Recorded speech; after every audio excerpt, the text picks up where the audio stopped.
जाना जरूरी है, अगर जिंदा हो तो जिंदा नजर आना जरूरी है।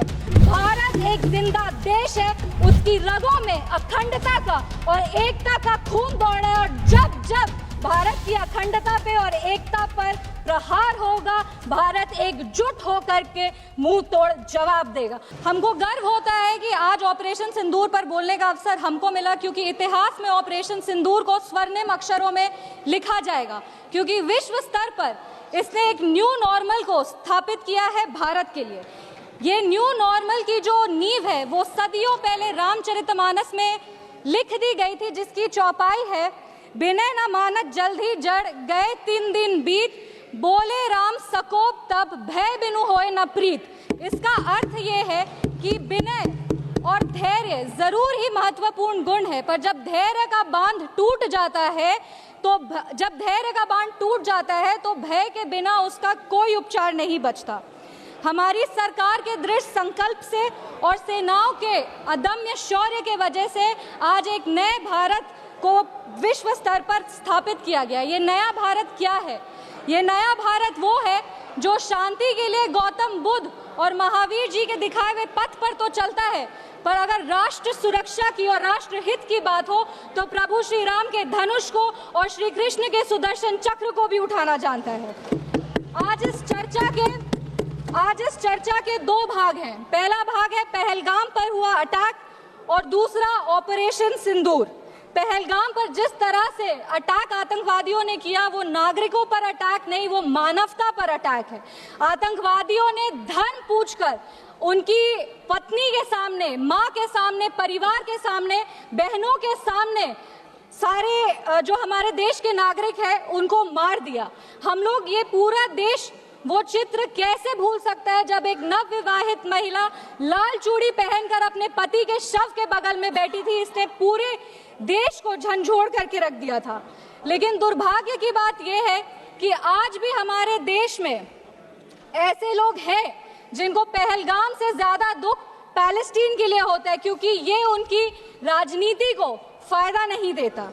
लेकिन जहां राजनीति के लिए कई लोग चुप्पी साध लिए, वहां हमारे यशस्वी प्रधानमंत्री ने राष्ट्र धर्म निभाया और उन्होंने महिलाओं के आंसुओं को ही नहीं पोंछा, पर महिलाओं के स्वाभिमान को और सम्मान को पुनर्स्थापित किया। हम बता देना चाहते हैं कि ये एक नया भारत है और आतंकवादी हमले के बाद ये भारत मोमबत्तियां नहीं जलाता, ये दुश्मनों की चिता को जलाता है। ये शांति चाहता है, पर शांति अपने शर्त पर चाहता है, और अगर अपने शर्त को नहीं पूरा किया जाए तो डिप्लोमेसी से डिस्ट्रक्शन तक का भी रास्ता जानता है। इसी बात पर हम एक शायरी कहना चाहेंगे, खतों का दौर गया अब फरमान भेजे जाते हैं, जो करते हैं भारत की आत्मा परवार वो सीधे कब्रिस्तान भेजे जाते हैं। अभी अपने कांग्रेस के साथियों का बात सुन रही थी और वो कह रहे थे कि 1971 में इंदिरा गांधी ने ये किया है, 1971 में इंदिरा गांधी ने वो किया, पर वो कभी भी 1971 का क्रेडिट बिहार के बेटे जगजीवन राम जी को नहीं देते हैं, जो तब के रक्षा मंत्री थे। बांग्लादेश ने उनको 1971 का वॉर हीरो डिक्लेयर किया था और रक्षा मंत्री होने के जंग के बाद भी उन्होंने सैनिकों के रिहैबिलिटेशन के लिए काम किया। लेकिन कांग्रेस पार्टी इसको कभी नहीं रिकॉग्नाइज करेगी, क्योंकि उनको दलित नेतृत्व से समस्या है। वो सिर्फ उनके साथ रहना चाहते हैं जो बाबा साहब के चित्र को अपने पैर पर रखते हैं। अगर हम ऑपरेशन सिंदूर की बात करें तो ये सिर्फ टेरर लॉन्च पैड्स को ध्वस्त नहीं किया, ये पूरी की पूरी तरीके से पाकिस्तान के हौसले को ध्वस्त कर दिया है।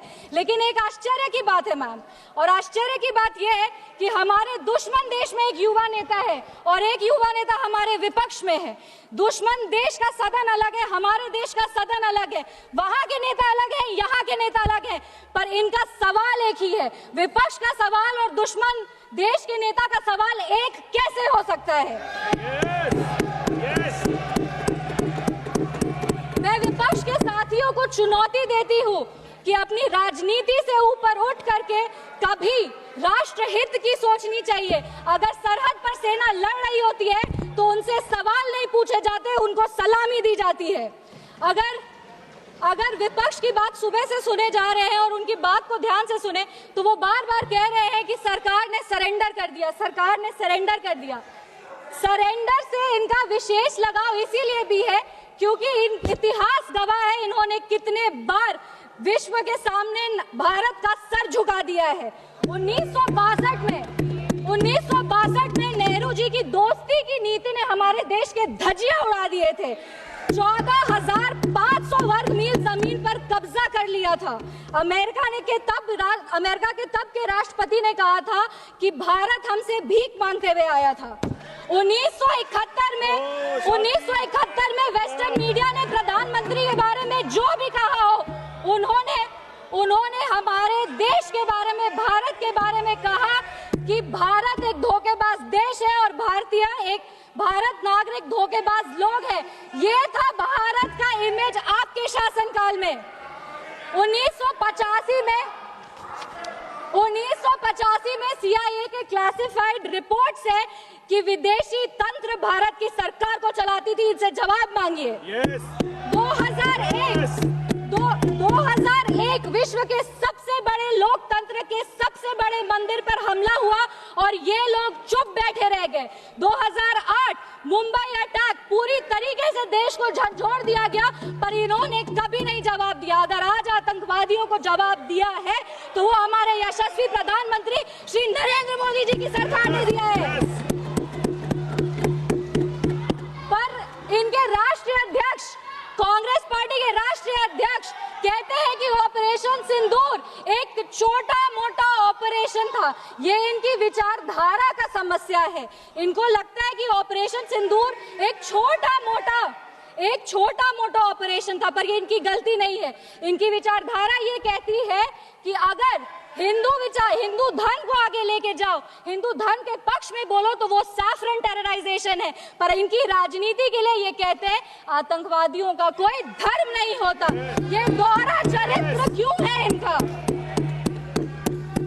आतंकवादियों ने हमारे नागरिकों को धर्म पूछकर मार दिया। हम उनको कहना चाहते हैं कि जिस सनातन को मुगल की तलवार नहीं खत्म कर पाई, जिस सनातन को अंग्रेज की तोप नहीं खत्म कर पाई, उस सनातन को इनकी छोटी मोटी राजनीति क्या खत्म करेगी? आतंकवादियों ने जब हमारे भाई लोग को मारा तो उनको मारने के पहले बोला कलमा पढ़ के सुनाओ। उन नागरिक की बहन होने के नाते, इस देश की बेटी होने के नाते हम उनको महाभारत सुनाना चाहते हैं। महाभारत सत्य और धर्म की लड़ाई जरूर है, लेकिन महाभारत द्रौपदी के प्रतिशोध का भी प्रतीक है। द्रौपदी का बदला महाभारत है और हमारी संस्कृति में है। अगर नारी सम्मान में त्रुटि होगी तो फिर से महाभारत रचा जाएगा। और महाभारत में लिखा है धर्मो रक्षति रक्षतः। जो धर्म की रक्षा करते हैं, धर्म भी उन्हीं की रक्षा करता है। विशेष रूप से हम धन्यवाद देंगे हमारे यशस्वी प्रधानमंत्री श्री नरेंद्र मोदी जी का, जिन्होंने ऑपरेशन सिंदूर का नाम ऑपरेशन सिंदूर रखकर पूरी दुनिया को बता दिया है कि एक चुटकी सिंदूर की कीमत क्या होती है। और जिसने हमारी महिलाओं के, इस देश की बेटियों के, हमारी बहनों के सिंदूर को उजागर किया, उसको हमारी सरकार ने, हमारी सेना ने मिट्टी में मिला दिया है।